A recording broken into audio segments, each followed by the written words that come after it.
Okay, so we'll get started. So today, what we're going to do is we're going to cover the format of the MPRE. We're going to go over the subject matter, and I'll talk to you about the breakup of the questions. I'm going to show you some really helpful resources, and then I provide a study schedule, which is, I think, the big thing a lot of people really want. But I give you like a daily schedule, and it's really designed to be done and completed in 2 weeks. So you have plenty of time, but given that, a lot of people are working or finishing up school, you can start earlier so you can spread it out.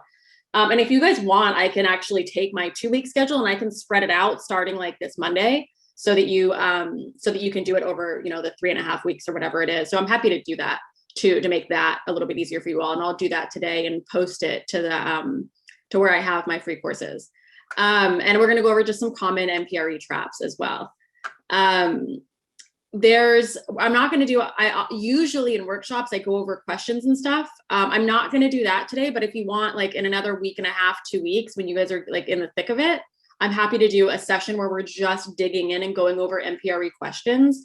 I'm really happy to do any of that as well. But given that you guys haven't probably started studying for the MPRE yet, I just thought it would be a little bit premature to do actual practice questions, but I'm happy to do that again in a couple of weeks. If you guys just like send me a message in the chat if that's something you'd want to do.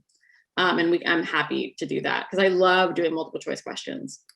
So just to go over the format, 60 questions, 50 of them are scored, 10 are experimental. You really, so I felt as though I could tell some of the questions, which were the experimental, which were not. You're really not designed to supposed to be able to see that.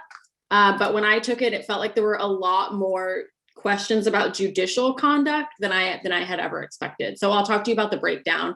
And that is something that I do routinely hear. But that being said, I hear it from year after year, I hear people say that they felt like there were more questions about judicial conduct than they expected. So that's entirely normal. And you can't tell which ones are the scored ones and which ones are the experimental, even if it feels like you might be able to tell what category, but not which questions. What to bring. So now you're taking this at these testing centers that it's done by Pearson VUE. So by Pearson, so if you've taken it in the past, if you've taken the MPRE in the past, you had to bring all this other stuff. You had to bring a passport photo, not your passport, but a passport photo. And you had to bring these like an admittance ticket and all this stuff. You're not doing that now. From what I can tell, and you guys can let me know, but I was trying to dig to find out if they're offering online options of the MPRE to take it remotely and at home. And it doesn't appear that way. Is that what you guys have found too? Correct. Correct. It's still in person. It's in person. Yeah, that's what I thought. Which it's kind of, I don't know. But it's still in person. You will have to wear a mask for the entirety of it. So be ready for that. Be prepared for that, because obviously we know it can be uncomfortable. And so you also, I think you get 2 hours. You get 2 hours for the test. So you get about 2 minutes per question. Whereas on the bar exam, you get 1 minute 48 seconds. So you get a little bit longer for these questions. What to bring to the test center? So you get 2 confirmation emails from what I can tell. So your exam appointment confirmation, an exam appointment email and a confirmation email. I would print those emails and bring them with you. So bring those with you, and you can't always, well, those are emails, you should be able to access those without a problem.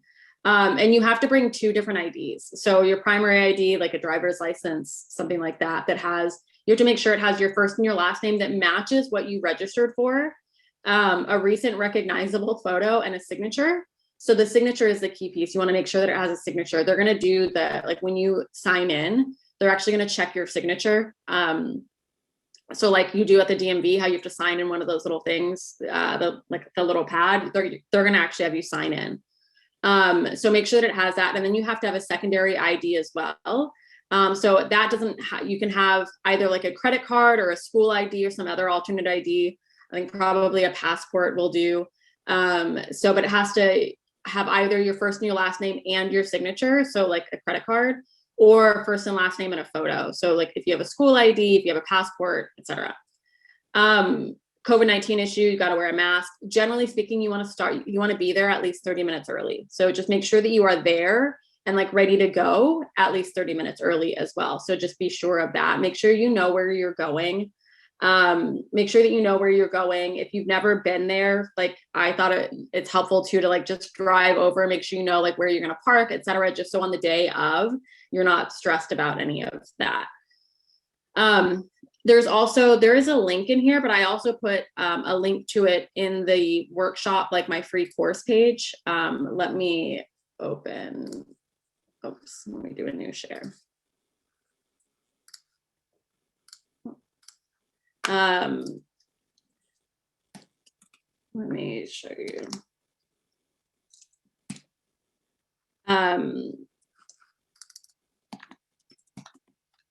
There is if you go to the Pearson website where you are taking, let's see, which is the company you registered with, they have a tutorial so you can actually see what the, hang on one second. So you can see what it's going to look like when you're in the test. And I would definitely recommend that you do this. And I put a link to it in the, from my course page as well. So it looks like this.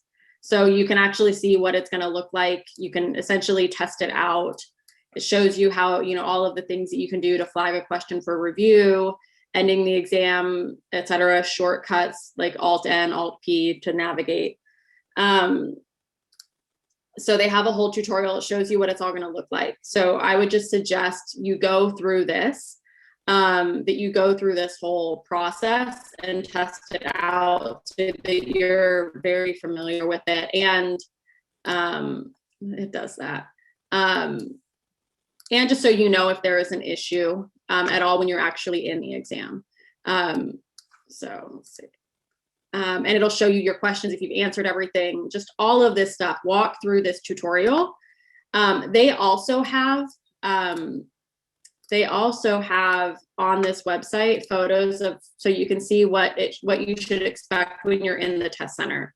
So you're just going to be basically in a little cubicle, and there's lockers available, so you should be able to lock your stuff, but they're not guaranteed to have a locker.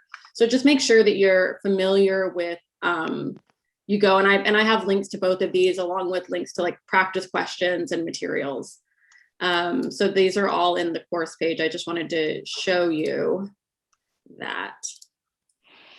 All right. So that's the format and what you ought to bring.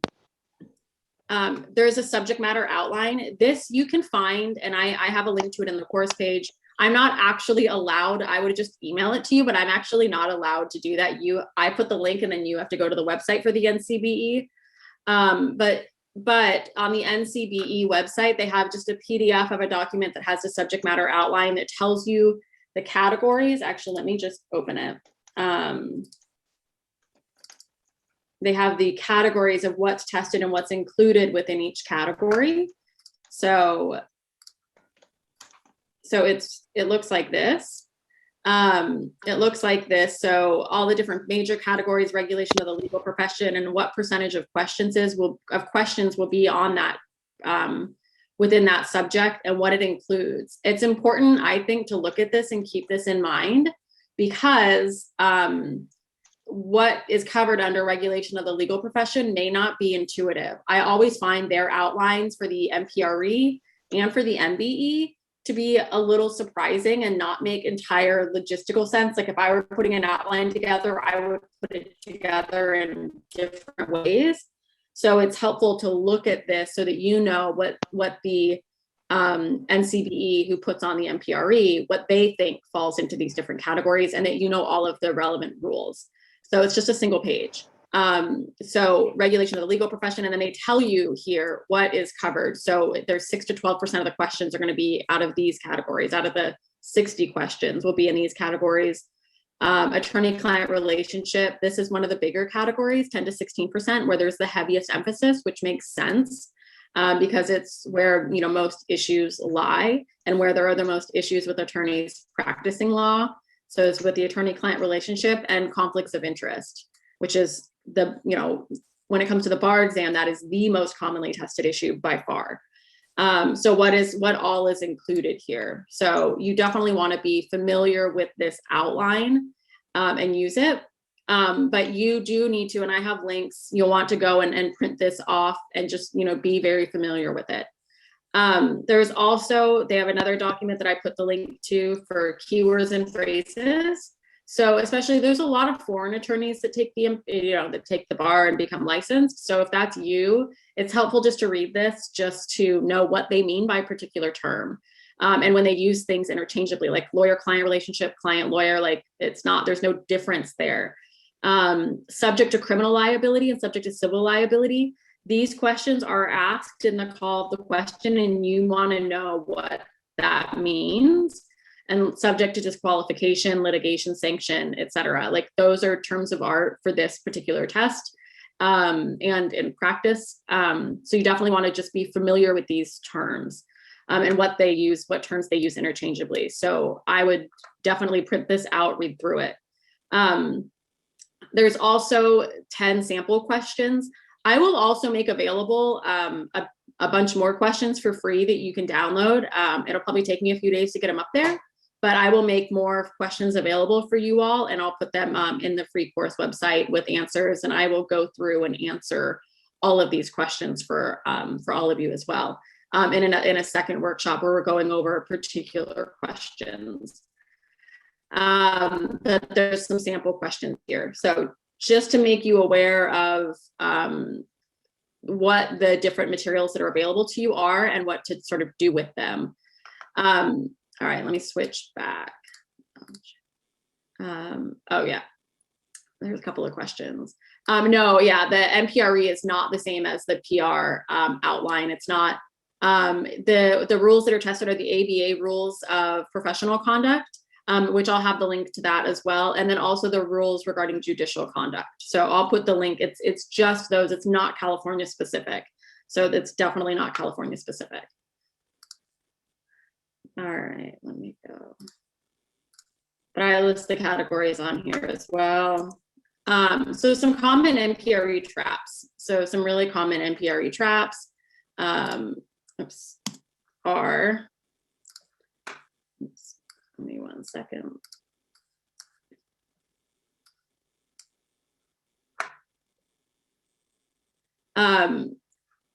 Is in the way that they word the question.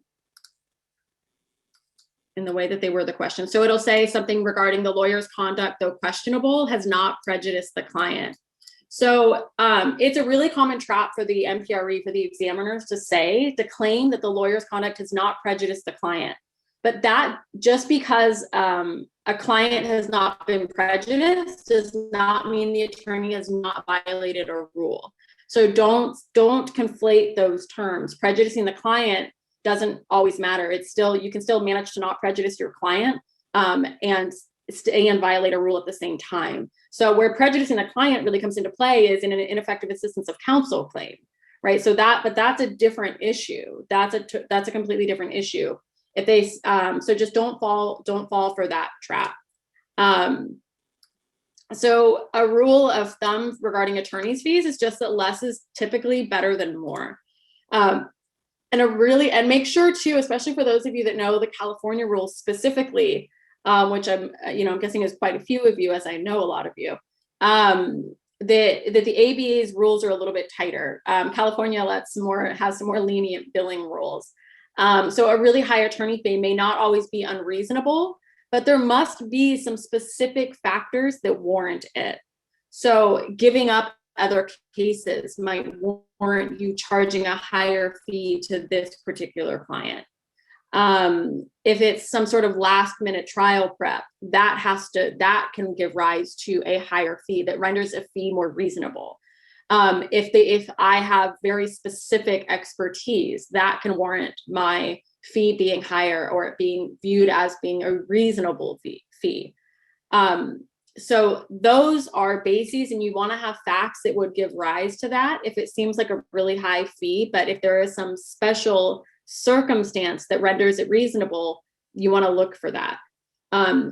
Typically, though, the rules prefer a lower fee over a higher fee, which makes sense, right? Because all of this is considered, okay, well, what's going to be, not all of it, but generally you want to look at what's going to be better for the client and still fair to the attorney, though. So, it's not always the lowest amount, but if there's, one that's higher and one that's lower and both are reasonable, go with the lower one.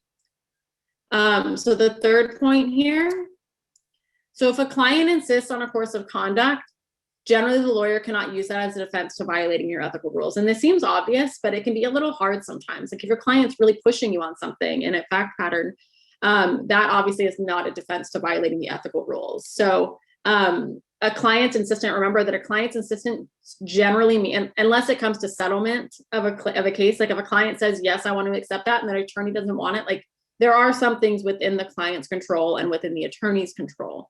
But when it comes to things that are within the attorney's realm of expertise and things that are the attorney's choice of conduct, and a client's insistence, again, just doesn't mean a whole lot, So particularly when it comes to amounting to a violation of an ethical rule. Discretionary attorney conduct. So if it's discretionary, remember that the attorney may comply, but need not. So they may comply, but they need not. And generally, like you'll hear this on the MPRE, often the second most ethical answer is the best answer. So if one would be like, disclosing something that you don't have to disclose, and the other one would be not disclosing it, then the more ethical answer is not disclosing something, as long as it's within your rights and within the rules. So if it's discretionary, like discretionary reporting, if there was something that you had discretion to report and you didn't have to, the more ethical thing is probably going to be not to report it. It's going to be not to report it. So the attorney probably should comply, but need not. So when it's asking that question, like, must the attorney comply? The answer is no. If there is an exception, like if you have any sort of discretion, so look for that. So mandatory attorney conduct. So the attorney must comply or the attorney will face rule violations. But remember that even if the attorney is subject to some violation, it doesn't necessarily mean they're going to get the most severe sanction. So you'll see differences in the sanctions, and you want to know what warrants the most severe. Like disbarment is for attorneys. When we're looking at just like attorney punishment, not civil or criminal liability, we're just looking at violations under the professional rules. It's not necessarily like the most severe. Sometimes you're just going to get a warning. Sometimes you just have like a public. You might have a suspension. You might have to. There will probably be attorneys taking the MPRE when you are taking it as a punishment. Like that is their sanction, is that they have to retake the MPRE. And it's, like I swear when I took it, there were people, and I've heard of this, there was like people they're telling like, oh yeah, I was practicing and I got in trouble. And then they tell you the story of what they did. And you're like, why are you telling me this? But so that happens. But so remember, they don't necessarily get the most severe sanctions. So remember, like it's what is the second most ethical thing, the second most ethical answer. So those are like really common traps that people fall into. You'll see like in distractor options, in distractors. So when I say distractor, the MPRE, it's all multiple choice. There's 4 answer options. 1 is correct, 3 are distractors. The questions are designed to make you get stuck between 2. Like that is like, if that happens to you, because I hear people say this all the time, like, oh, I was down to 2 and I picked the wrong one. That is exactly the scenario they're trying to make happen. That is like precisely it. So you want to use these in that situation. And we'll go through, I'll walk you all through the, several questions and how to answer them, if you all want to, like I said. All right. And then, let me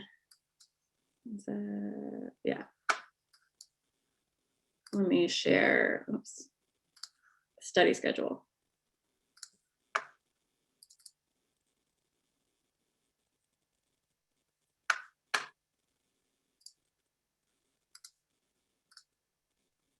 Okay. Can you guys see this okay? I can make it bigger.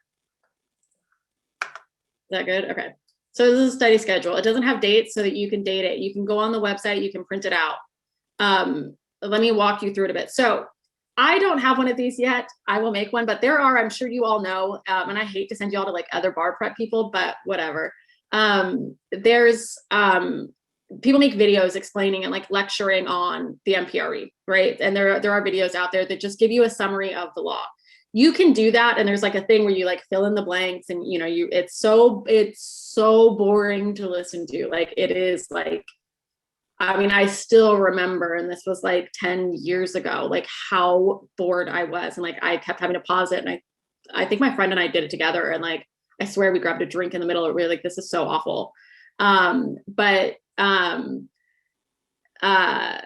So you can watch a video lecture, or alternatively, you can just read through the rules and make flashcards, which is really what I ended up doing. But you can watch the video, fill in the lecture handout. It's good to hear it. Like it is good just to listen to it. And then the next day, so this starts on a Monday, and then the next day, I want you just to literally go through the rules and read the rules. I break it up into the different things. So regarding the client-lawyer relationship, so read the rules and make flashcards on the different rules. And then on the Wednesday, read rules regarding the counselor issue, and then make flashcards and review. You're also then going to review the flashcards from the day before. And if you don't want to do flashcards, you can do it on an outline. You can do it in whatever way makes most sense to you. Some people actually like record themselves reading the rules and then listen to that. Like whatever is the best way, like you know yourselves. And so whatever is the best way for you, I would do that. Then the next day, read the rules regarding the transaction with persons other than a client, and make your flashcards, review the rules. So you're just going through. If you want to watch one of those lectures, you can do that. Otherwise, Caroline, I'll get to that question in just a second.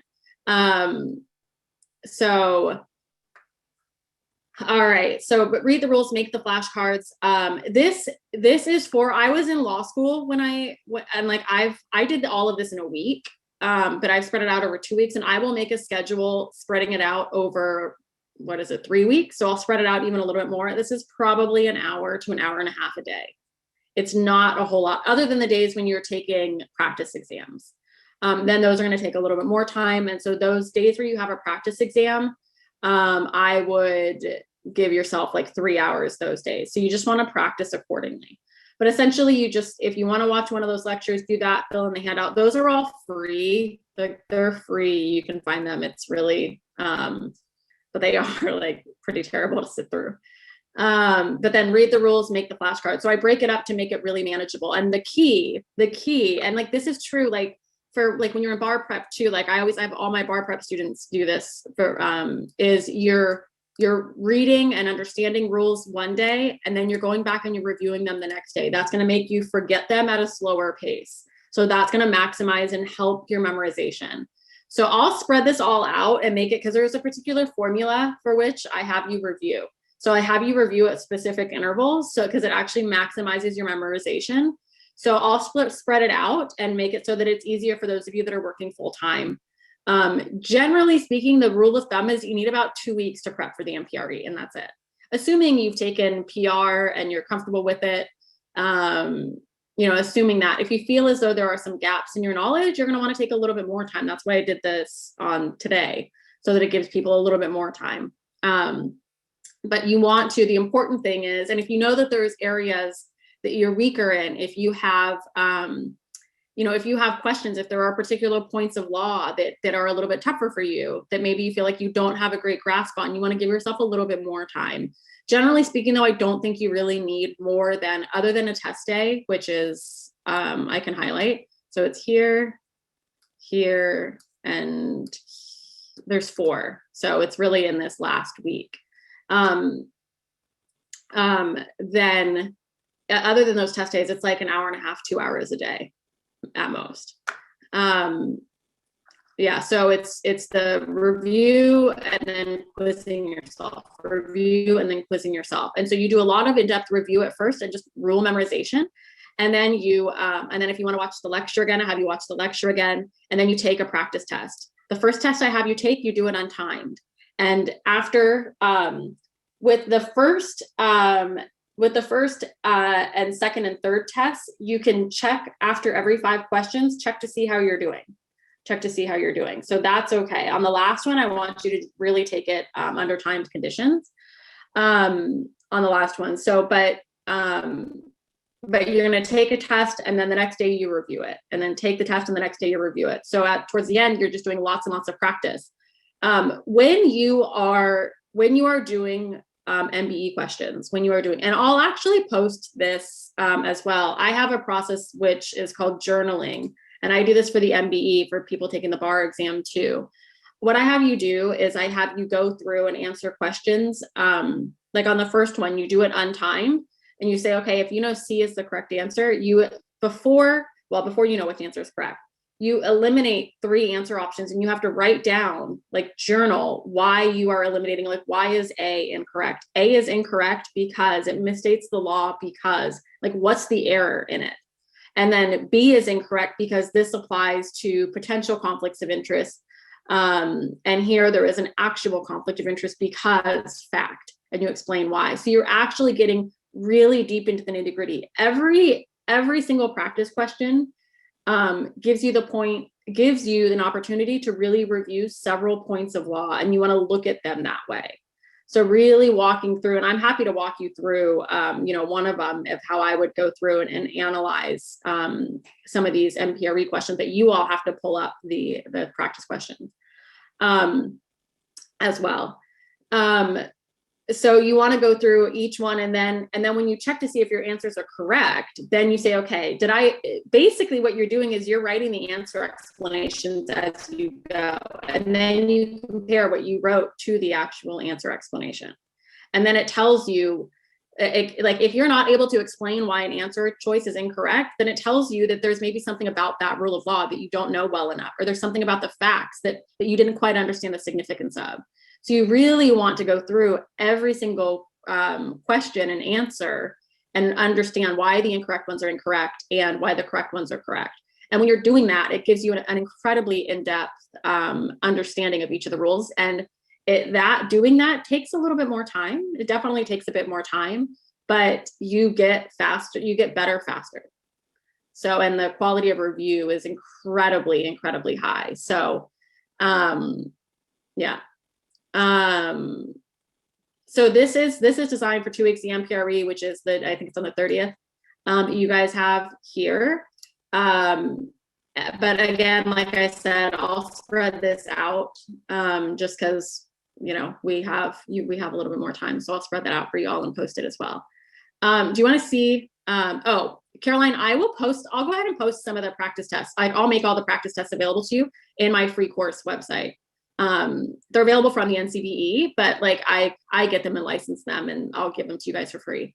So I will post those up on the course page as well. Do you guys want to see how I would like walk through a particular a question the way I'm talking about? Yes, please. That'd be awesome. So yeah, cool. Okay.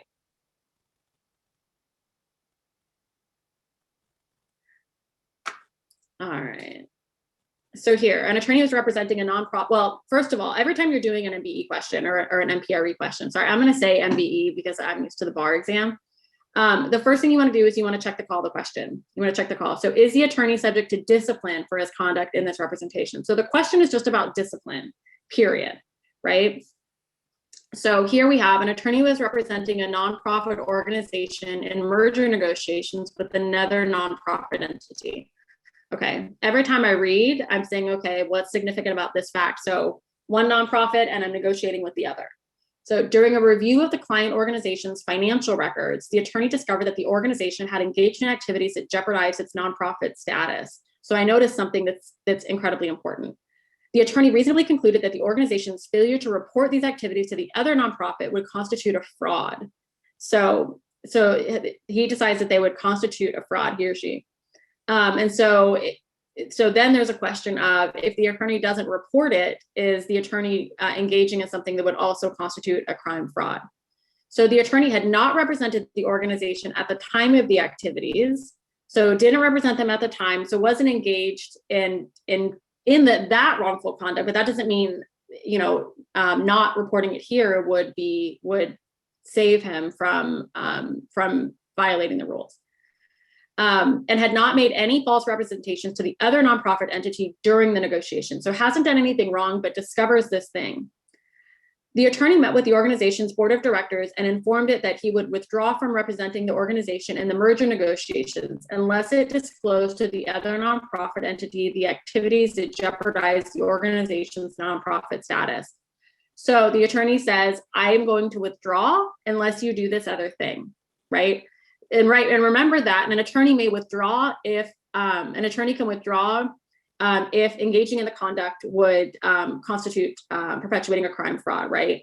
So the board refused to disclose the activities and insisted that the attorney continue to represent the organization, right? So that would be a problem. Had you listened to the client there, that would have amounted, and this goes to that, what I talked about earlier, with, the client insists that you do this thing, but you can't if it would constitute a violation of the rules, which it would here. The attorney declined and promptly withdrew from the representation without making any disclosures to the other nonprofit entity or to the state tax authorities, right? So doing so do you have to report it? No, it's not a mandatory reporting issue here. And as long as you withdraw, then the attorney is safe. So is the attorney subject to discipline for his conduct in the representation? So yes, because the attorney did not inform the other nonprofit entity that the organization had failed to report the activities that jeopardize the organization's nonprofit status. That answer, so I know that that is incorrect. I know it's incorrect because I know that he's not subject to discipline, he or she. So I know the attorney is not subject to discipline. So I know it's going to be a no. So I know it's either C or D. I know it's going to be C or D. So I know that these are incorrect, but I still want to double check and review these because I want to say, okay, well, why are they incorrect? And let me just double check my reasoning. So yes, because the attorney did not inform the other nonprofit that the organization had failed to report the activities. So with that, I know that that's incorrect. I know that the attorney, per the rules, per the withdrawal rules and reporting rules, one, you have a duty of confidentiality to your client. So we discovered something within the course of representation. So he discovered that. So there might be a confidentiality issue with reporting out. So A is incorrect because there is not a mandatory reporting requirement there. B, yes, because the attorney withdrew from representing the organization in the merger negotiations without the board's permission. B is incorrect because an attorney need not obtain the board's permission in this instance. So B misstates the rule. So why is it incorrect? B is incorrect because it misstates the rule. And then when you know that, then you write out, okay, because the correct rule is, and then that helps with your memorization. And this is also going to help you later on when you go through and do this process. It helps you later on, like when it comes to the bar exam, going through this and doing this with the MBE problems helps you actually with your essay writing as well. So it actually helps you in all of the different subjects. But here we're sticking to the MPRE. C, no, because the attorney withdrew from the representation after informing the board of directors about the need to disclose to the other nonprofit. C, that is our correct answer. That states the rule. He's not subject to discipline because he withdrew. Had he carried on, it would be problematic, but you did have to disclose the board about the issue and about why. So to permissively withdraw. So this is really getting at the rule for permissive withdrawal. And D, no, because the attorney was permitted to withdraw regardless of whether he informed the board of directors of the need to disclose the activities to the other nonprofit. D is incorrect because you can't withdraw without informing. You do have to inform the client. So that's how I go through these problems. And that's how when you're practicing, and you'll get faster at doing this, but the first time you do it, the first test you do totally on time, do it this way. And I'll give you a form to fill out. So you can say A is incorrect because, B is incorrect because, what is this testing? I'll give you a whole form that you can fill out. And it really helps. It increases your memorization, helps you remember the rules for a longer period of time because writing stuff down is really helpful.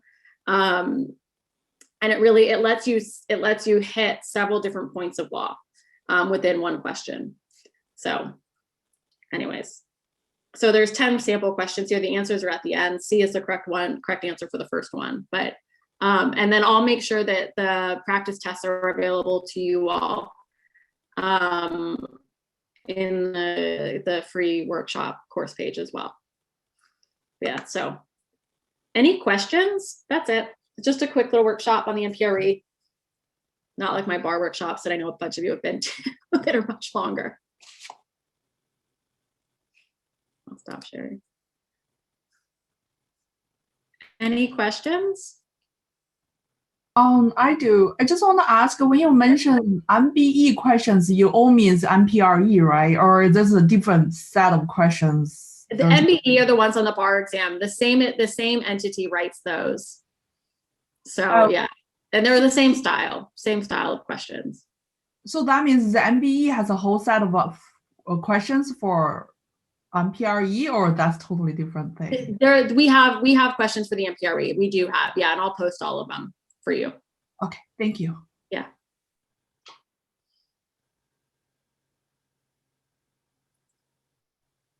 Anything else? Any other questions? You happen to have a judge's question handy that you can cover? I will go over those, John. When I do a workshop, I'll go over some of those. Because I think in that set there might be a judge's question.